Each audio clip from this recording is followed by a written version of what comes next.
नमस्कार। मैं हूं महेंद्र सिंह और आप देख रहे हैं द इंडियन टाइम्स। दोस्तों, एक बड़ी खबर है कि जम्मू कश्मीर में चुनाव का ऐलान बस कुछ ही घंटों में होने वाला है।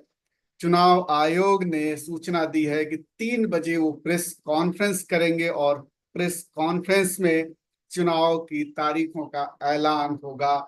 ये एक बड़ी खबर है। अभी अभी आई है कि जम्मू कश्मीर में, जिसका बहुत समय से इंतजार था कि कब चुनाव होंगे, तो अब वो इंतजार खत्म हो गया। लगभग 3 बजे प्रेस कॉन्फ्रेंस होगी और उस प्रेस कॉन्फ्रेंस में चुनाव आयोग ये घोषणा करेगा कि चुनाव की तारीखें कब होंगी। वो 30 सितंबर से पहले उनको चुनाव कराना है, तो 30 सितंबर से पहले सारी प्रक्रिया पूरी हो जाए, क्योंकि सुप्रीम कोर्ट में ये मामला गया था और सुप्रीम कोर्ट ने चुनाव आयोग को आदेश दिया था कि 30 सितंबर से पहले आप चुनाव की सारी प्रक्रिया पूरी कर लीजिए। तो 30 सितंबर से पहले चुनाव होंगे और आज 3 बजे जब प्रेस कॉन्फ्रेंस होगी तो पता चल जाएगा कि कब चुनाव होंगे। तो ये एक जम्मू कश्मीर के लिए और तमाम लोगों के लिए जो डेमोक्रेसी पर भरोसा करते हैं, उनके लिए एक बहुत अच्छी खबर है। जम्मू कश्मीर में अब चुनाव होगा, ये बात तय हो गई है।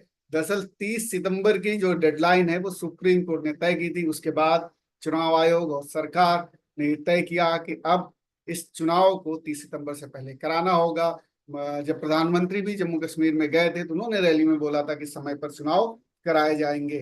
दरअसल आर्टिकल 370 जब हटाया गया था, वो तारीख थी 5 अगस्त 2019। और तभी से इंतजार किया जा रहा था कि आखिर चुनाव कब होंगे, क्योंकि जम्मू कश्मीर में पहले जब पूरा राज्य था तो जम्मू कश्मीर और लद्दाख एक राज्य था। अभी 2 यूनियन टेरिटरीज में इसको बांट दिया गया है।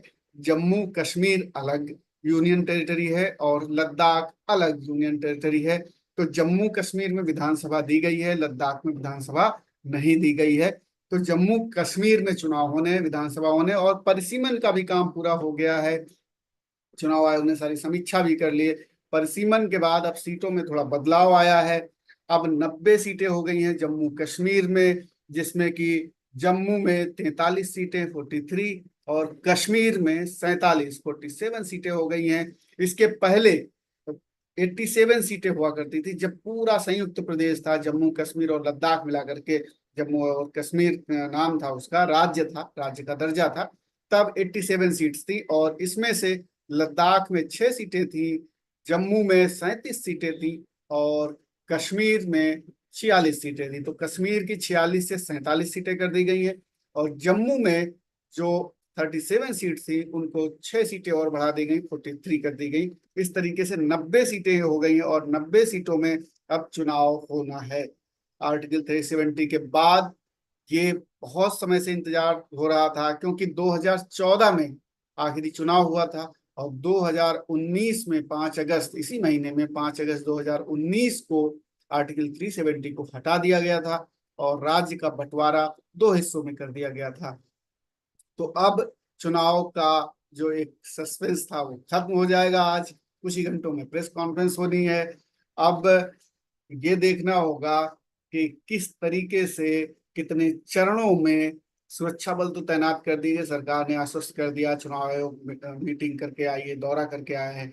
तो अब जब जो मुख्य चुनाव आयुक्त हैं राजीव कुमार जब प्रेस कॉन्फ्रेंस करेंगे तो ये होगा कि पहले जैसे 3-4 चरण में चुनाव हो जाते थे, तो क्या अब भी 3 या 4 चरण में चुनाव होंगे या ये कुछ लंबा खींचेगा। क्योंकि कुछ इलाके जो जम्मू के हैं अभी, जहाँ टेररिज्म हाल ही में बढ़ा है, रोज लगभग एनकाउंटर हो रहा है, बहुत एक तरीके से सुरक्षा बल तैनात किए गए हैं वहां पर, उनके सर्च ऑपरेशंस चल रहे हैं, ये तमाम कंसर्न तो हैं ही। तो क्या यहाँ पर अभी 3-4 चरणों से कुछ ज्यादा लंबा खींचेगा या 3 या 4 चरणों में चुनाव कंप्लीट हो जाएगा, तो इसको लेकर के दोपहर में 3 बजे ये साफ हो जाएगा। लेकिन जो सबसे बड़ी खबर है वो यही कि अब चुनाव होगा, ये बात निश्चित है। और इसके साथ में हो सकता है चुनाव आयोग हरियाणा का भी उसने दौरा किया था, तो हो सकता है हरियाणा के भी चुनाव इसी के साथ घोषित कर दिए जाएं, ज्यादा संभावना है। अभी महाराष्ट्र और जो झारखंड के हैं चुनाव, वो अभी नहीं घोषित किए जाएंगे ऐसा माना जा रहा है। लेकिन जो हरियाणा है उसके चुनाव हो सकता है प्रेस कॉन्फ्रेंस हो जब तो घोषित कर दिया जाए। अब प्रेस कॉन्फ्रेंस के बाद क्या होगा कि पूरे राज्य में चुनाव आचार संहिता, आदर्श आचार संहिता लागू हो जाएगी और फिर चुनाव की जो पूरी प्रक्रिया है वो शुरू हो जाएगी। तो ये एक बड़ी खबर है जिसको लेकर के बहुत लोगों को इंतजार था कि भाई राज्य में चुनाव हो। राज्य की जितनी पॉलिटिकल पार्टियां हैं वो सब इस चीज का इंतजार कर रही थी कि चुनाव की घोषणा सरकार करे, क्योंकि ये यहाँ पर लोकतंत्र है, डेमोक्रेसी है। और अब ये एक चीज और माना जा रहा है कि चुनाव के बाद शायद राज्य का दर्जा केंद्र सरकार, मोदी सरकार जम्मू कश्मीर को राज्य का दर्जा वापस करे। अभी फिलहाल वो यूनियन टेरिटरी है। हाल ही में उपराज्यपाल जो लेफ्टिनेंट गवर्नर वहां पर हैं, क्योंकि यूनियन टेरिटरी है तो अब वहां पर लेफ्टिनेंट गवर्नर है। पहले गवर्नर हुआ करते थे जब राज्य था। तो लेफ्टिनेंट गवर्नर के जो अधिकार हैं उसमें इजाफा किया गया है। तो अब एक आशंका ये है कि क्या हाल फिलहाल में केंद्र सरकार राज्य का दर्जा देगी या फिर कुछ समय और अभी इंतजार करेगी, कुछ समय बाद राज्य का दर्जा वापस किया जाएगा जम्मू कश्मीर को। ये तो निश्चित है कि राज्य का दर्जा वापस किया जाएगा, क्योंकि लोकसभा में जब विभाजन हुआ था तभी प्रॉमिस किया था कि राज्य का दर्जा वापस किया जाएगा और लद्दाख को यूनियन टेरिटरी ही रखा जाएगा, लेकिन जम्मू कश्मीर को राज्य का दर्जा वापस किया जाए तो तय है।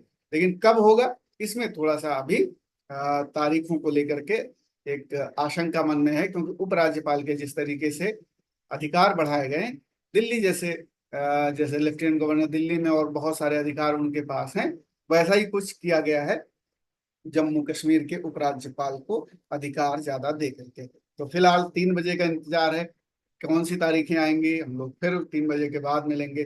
फिलहाल ये बड़ी खबर है कि जम्मू कश्मीर में चुनाव की तारीखों का ऐलान आज हो जाएगा।